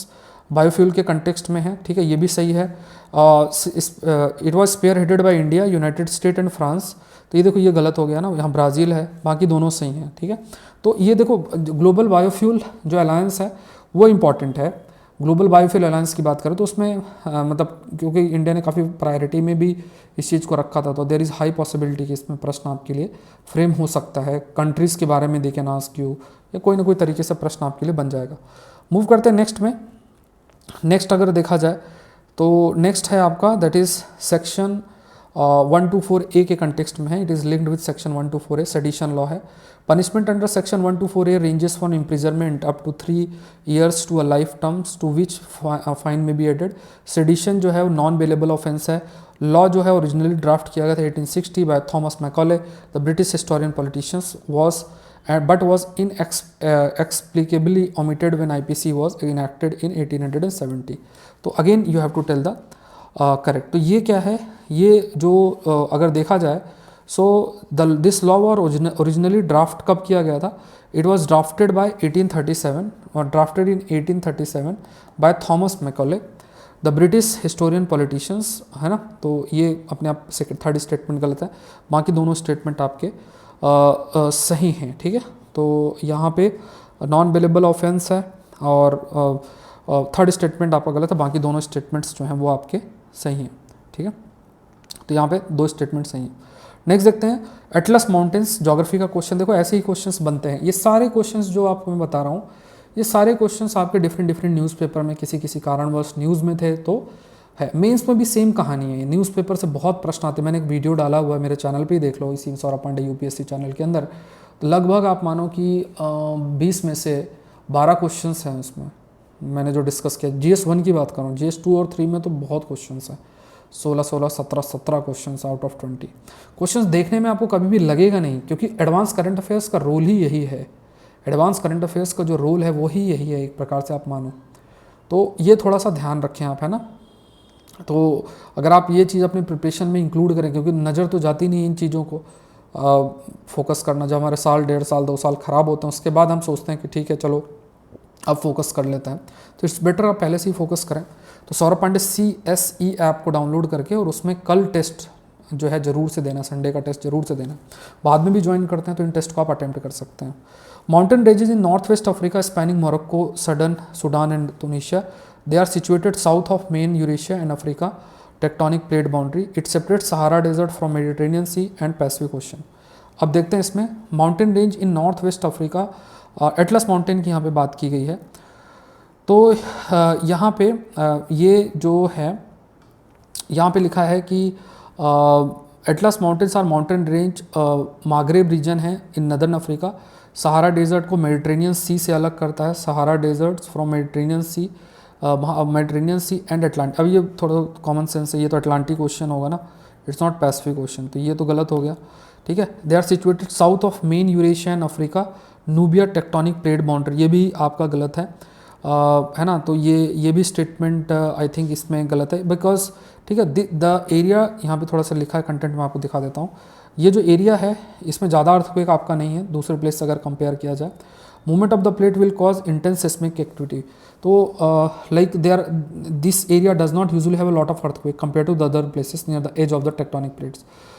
In 1960 Agadir earthquake जो है काफ़ी उसकी वजह से लॉस आपका देखने को मिला था। और यहाँ पे हाईएस्ट पीक जो यहाँ पे है दैट इज़ टॉबकल करके है इन सेंट्रल मोरक्को। ठीक है, अब यहाँ पे अगर दूसरी चीज़ देखो, इन्होंने क्या बोला है कि mountain range in north western Africa spanning Morocco Sudan. अब सूडान तो नहीं है, आई थिंक इसमें सूडान तो नहीं है, अपने आप गलत हो गया। ठीक है, इसमें सूडान तो इंक्लूडेड नहीं होगा। ठीक है, मोरक्को तक तो ठीक है बट सूडान इसमें नहीं है, इसमें है ना, तो ये अपने आप गलत हो गया। मोरक्को, अल्जीरिया और तुनीशिया है इसमें। South of main Eurasia and Africa tectonic plate boundary, तो ये भी आई थिंक ये भी स्टेटमेंट आपका गलत है।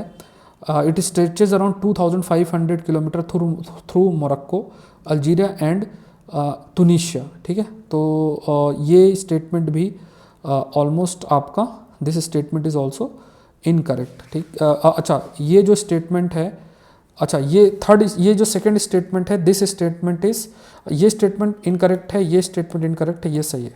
ठीक है, ये यूरेशिया और यहाँ लिखा Africa Nubia tectonic plate boundaries के बीच में यहाँ पे नीचे लोकेटेड है, तो ओनली वन है आपका इसका आंसर। नेक्स्ट देखते हैं, कंसिडर द फॉलोइंग स्टेटमेंट और Nifty 50। Nifty 50 is a benchmark Indian stock market index that represents the weighted average of 50 of the largest Indian companies listed on the national stock exchange.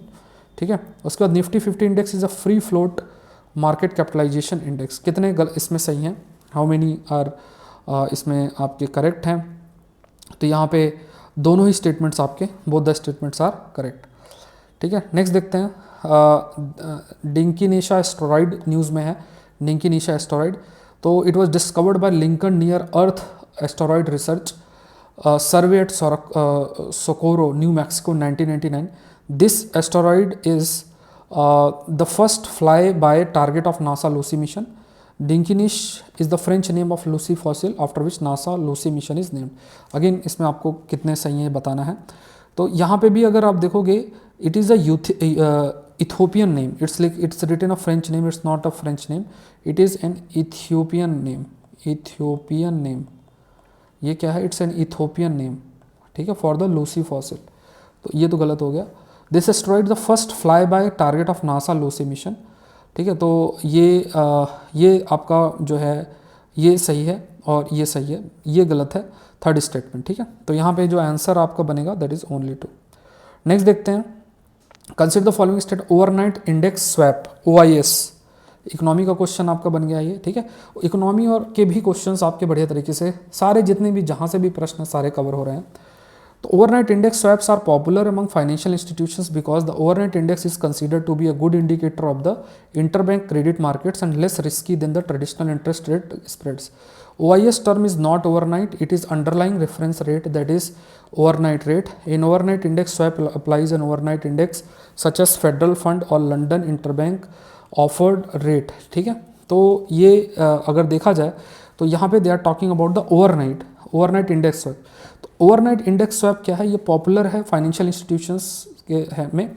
Financial institutions मान लो जो उधारी देते हैं, जिनसे पैसे हम लेते हैं, फाइनेंशियल इंस्टीट्यूशंस बहुत सारी हैं, एंड ये जो है इंडेक्स के बेसिस पे ये good indicator of the interbank credit market. Interbank मतलब बैंकों के बीच में, जैसे मान लो एक बैंक दूसरे से पैसा लेता है तो उसमें ये इंडेक्स का यूज़ होता है।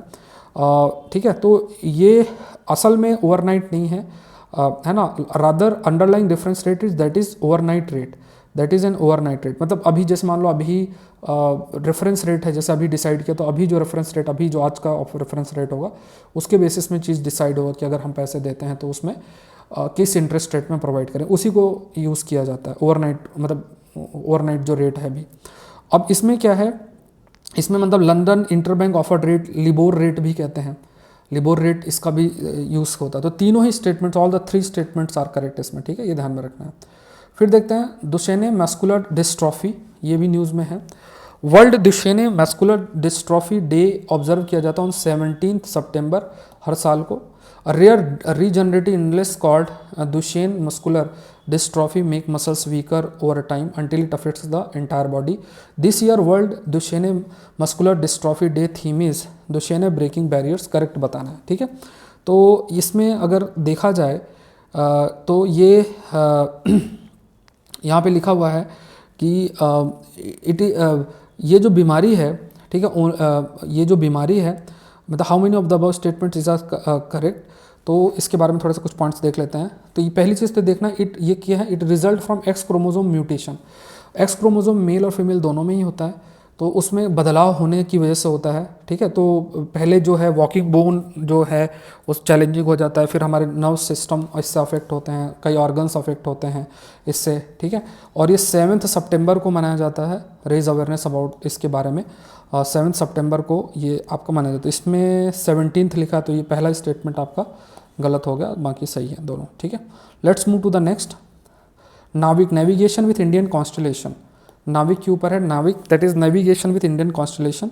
Independent stand alone navigation satellite system है, डेवलप किया गया इसरो के द्वारा। नाविक में 15 सैटेलाइट्स हैं, cover whole of India's land mass up to 1500 kilometre from its boundary. It is being used in public vehicles tracking in India for providing emergency warning alert to fisherman venturing into the deep sea where there is no terrestrial network connectivity and for tracking and providing information related to natural disaster. तो basically नाविक हमारा navigation system है, ठीक है। अगर बात किया जाए तो यहाँ पे अगर बात किया जाए तो इसमें 8 सैटेलाइट्स हैं, ठीक है। इसमें टोटल आप देखोगे 8 satellites and cover of whole of Indian land mass and up to 1500 kilometres, that is around 930 from its boundaries. तो इसमें 15 satellites and cover the whole of India land mass. तो ये आपके टोटल 8 सैटेलाइट्स हैं main, ठीक है। तो ये गलत हो गया और ये आपका सही है, हमारा नेविगेशन है।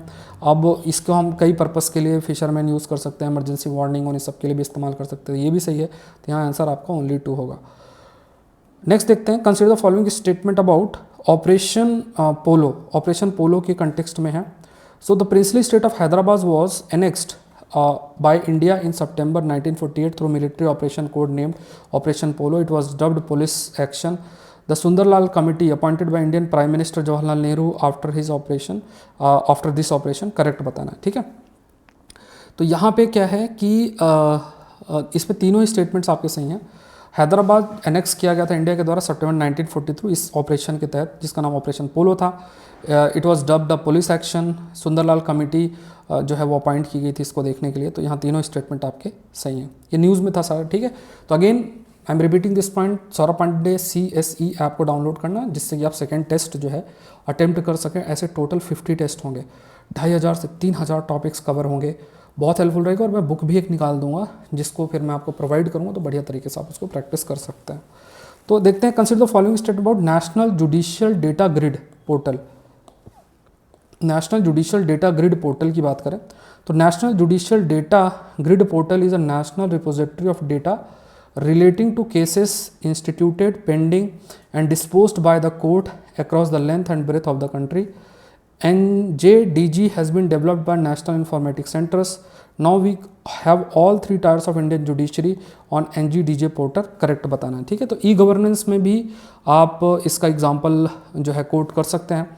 इसमें भी क्या है कि नेशनल जुडिशियल डेटा जो ग्रिड है ये नेशनल रिपोजिटरी डेटा है, मतलब सारे जितने भी केस हैं कोर्ट में, जो भी केसेस और ये सब चल रहे हैं उससे रिलेटेड सारा डेटा है। तो ये सही है।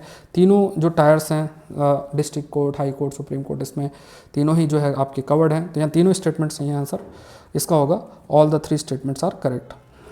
नेक्स्ट देखते हैं, consider the following statement of international organisation of legal metrology. Headquarter इसका कहाँ पे है? हेडक्वार्टर इसमें लंदन दे रखा है। Develops model regulation standards and related documents for use by legal metrology authorities and industry. It play a crucial role in harmonizing national law and regulation on the performance and measuring instruments like clinical thermometers, alcohol breath analyzer, radar, speed measuring instruments, ship tanks found at ports and petrol dispensing unit। यहाँ पे भी आपको you have to tell the correct, ठीक है, correct बताना है। तो इसका हेडक्वार्टर बेसिकली कहाँ पे है? Its headquarter is in Paris, not in London. बाकी दोनों स्टेटमेंट सही हैं। मेट्रोलॉजी जैसे आई थिंक इस बार तो नहीं था, मतलब वो तो इंटरनेशनल मैरीटाइम ऑर्गेनाइजेशन पे प्रश्न था। तो यहाँ पे मेंस की बात करें तो यहाँ पे headquarter in London it's Paris. It develops model regulation standard related documents for by legal metrology authorities and industry. Crucial role है इसका नेशनल लॉ रेगुलेशन, खास तौर से जैसे मान लो radar, speeding measures instrument, ship tanks जो पोर्ट्स में हैं, petrol dispensing units, clinical thermometer, इनसे रिलेटेड कई प्रकार के जो आप कह सकते हैं रेगुलेशंस हैं, that regulations basically is done by it. तो ये भी इंपॉर्टेंट ऑर्गेनाइजेशन न्यूज़ में है, तो ये मेंस में भी इंपॉर्टेंट है। इस्टेब्लिश 1955 में हुई थी, है ना। तो ये सारे पॉइंट्स उसमें जो है लिखे हुए हैं, जो ऊपर लिखे हुए हैं। Let's move to the next part with reference to the Bhoj wetland, ठीक है। भोज वेटलैंड के कंटेक्स्ट में देखते हैं, with reference to the Bhoj wetland.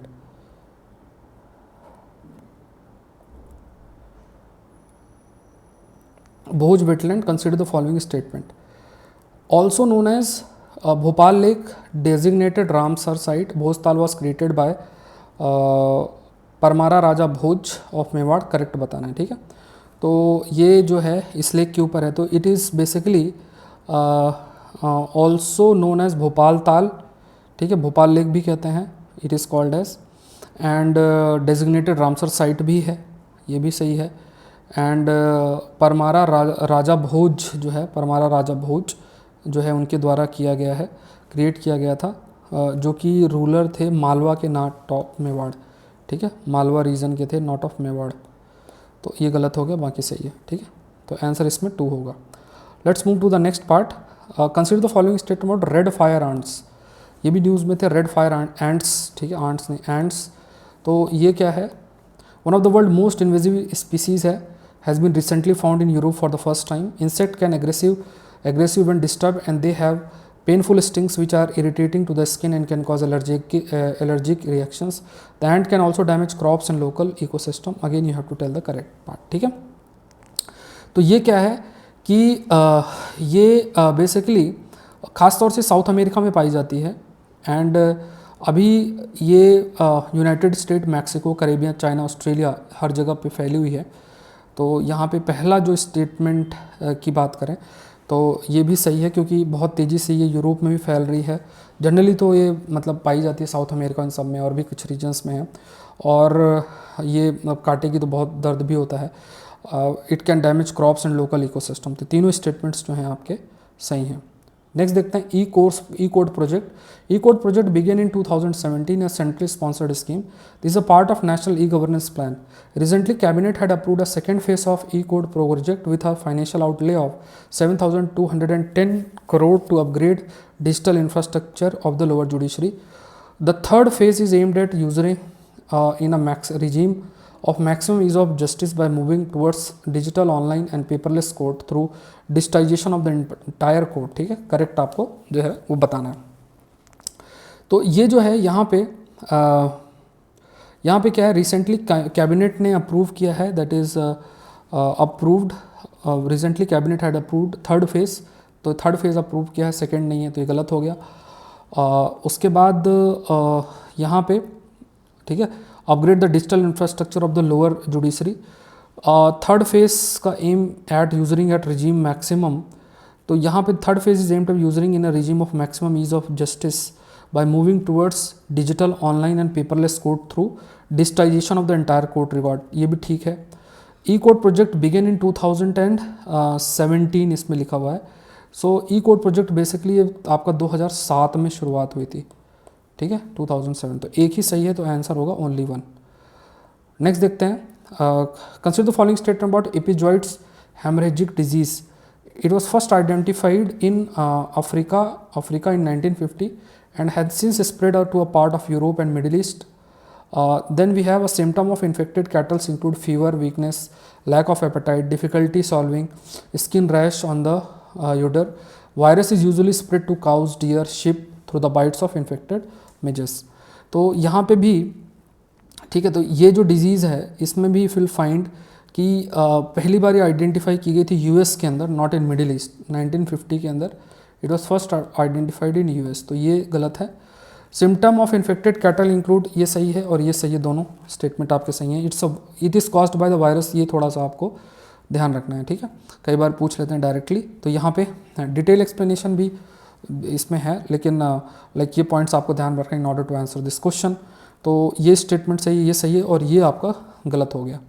तो देखो इन क्वेश्चंस में ये सब एडवांस पार्ट, मैंने जैसे बोला करंट अफेयर्स के एडवांस पार्ट है, ज्योग्राफी, एनवायरनमेंट, इकोनॉमी, एग्रीकल्चर, बहुत सारे एरियाज़ के टॉपिक्स होते हैं जो कि अब जनरल जो current affairs information based one liner चीज़ें करते हो उससे डिफरेंट होते हैं और इनको हमें यूपीएससी के लिए करना होता है. यही एक बड़ा बात. तो इवन आपको सब्जेक्ट को अच्छे से कवर करना है तो ये चीज़ें करनी पड़ती हैं. ठीक है, ध्यान रखना. सीरस क्लाउड देखो, ये आप खुद आंसर करो. ठीक है, पॉज करके आंसर करना.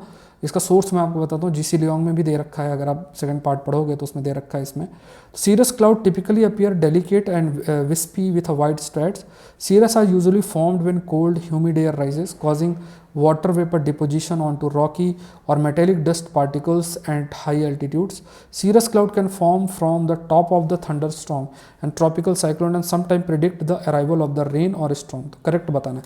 अब इसका आंसर आप खुद दो, क्या होना चाहिए. ज्योग्राफी का बहुत ही फेमस क्वेश्चन आप कह सकते हैं, एंड है ना, और कमेंट सेक्शन बताने इसका आंसर क्या होगा. जीसी लियोंग या कोई भी पढ़ोगे किताब तो उसमें दिया होता है. ठीक है, स्किल इंडिया डिजिटल प्लेटफॉर्म की बात करें, skill India digital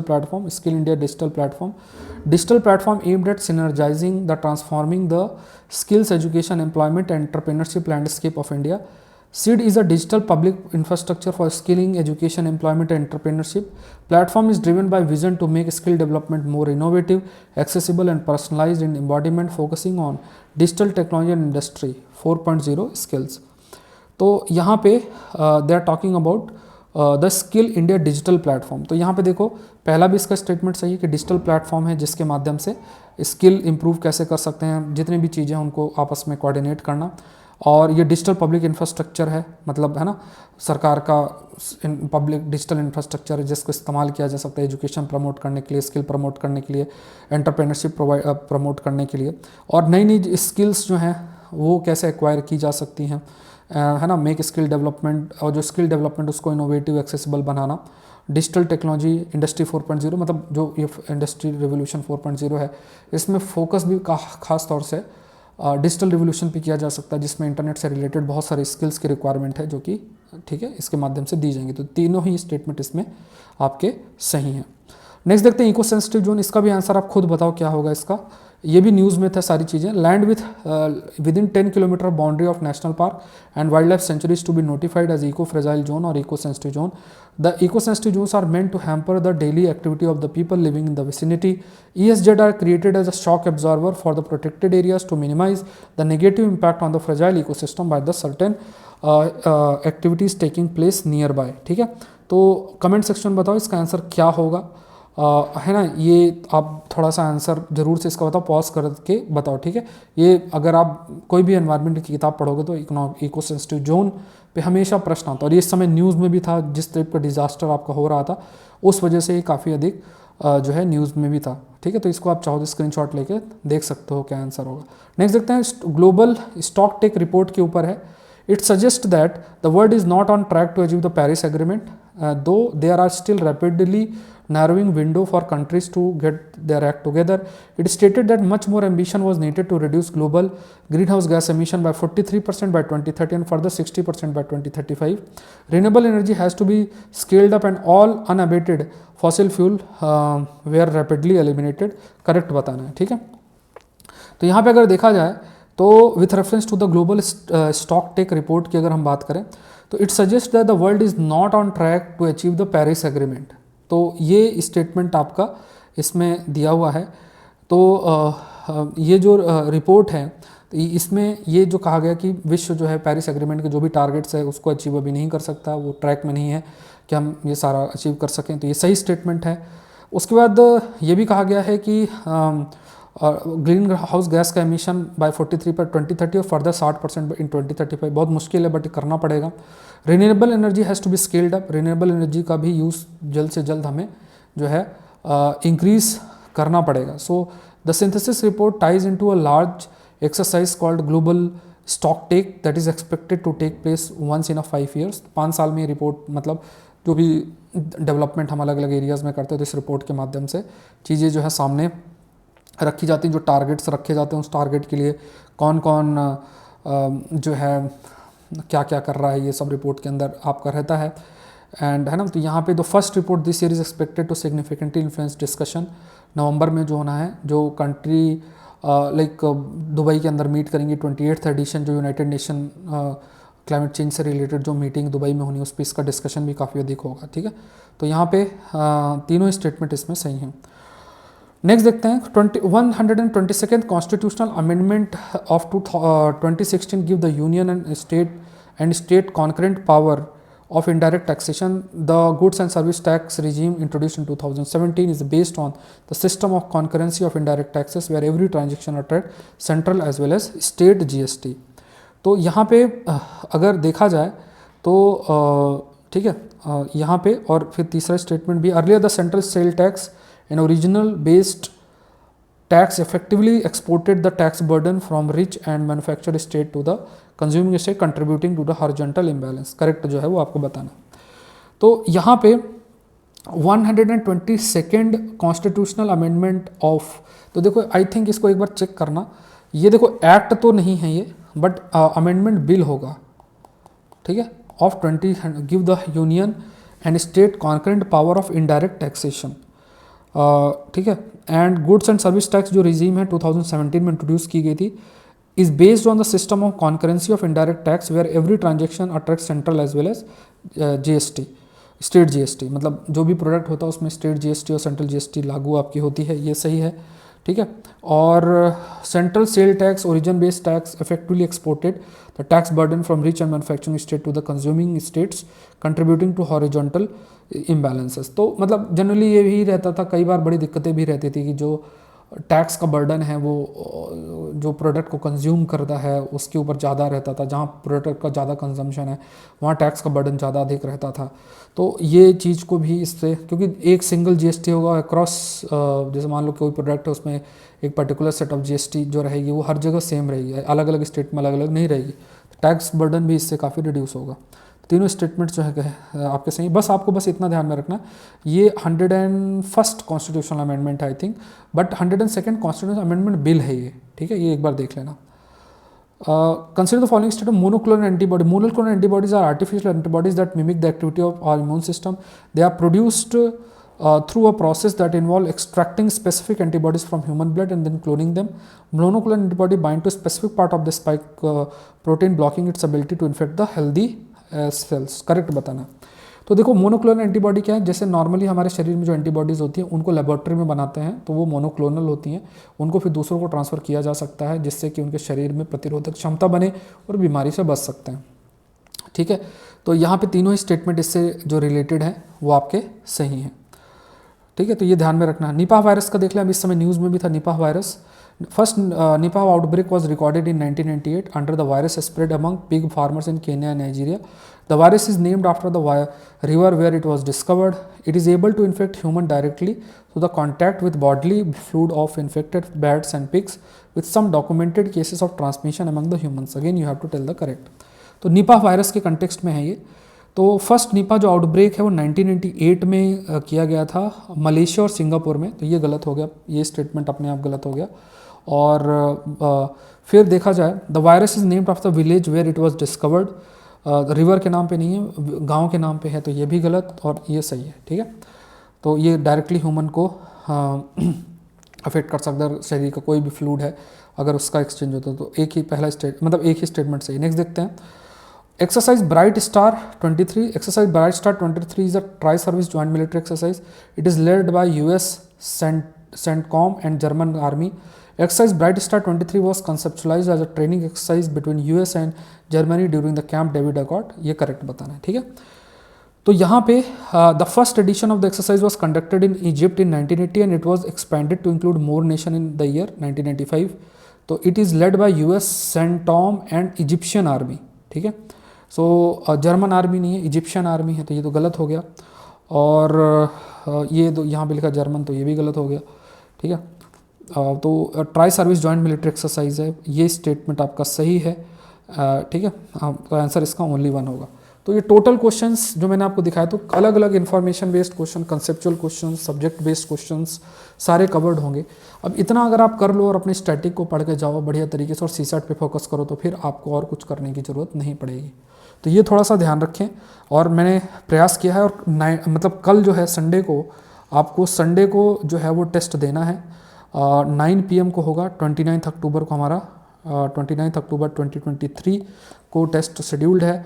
Saurabh Pandey CSE app का लिंक नीचे दिया हुआ है, उसमें जाके ये जो कोर्स का बैनर आप देख रहे हो उसको ज्वाइन करना है, ठीक है। तो ये सारे क्वेश्चंस मैंने आपसे डिस्कस कर लिए, फिर नेक्स्ट टेस्ट का भी रिव्यू हम लोग करेंगे। सो आज के लिए इतना ही। Saurabh Pandey UPSC YouTube channel को आप लोग ज़रूर से सब्सक्राइब करें, और आप मुझसे जुड़ सकते हैं, द हिंदू सेशन के लिए भी जुड़ सकते हैं इसी चैनल के अंदर। Thank you everyone, thank you.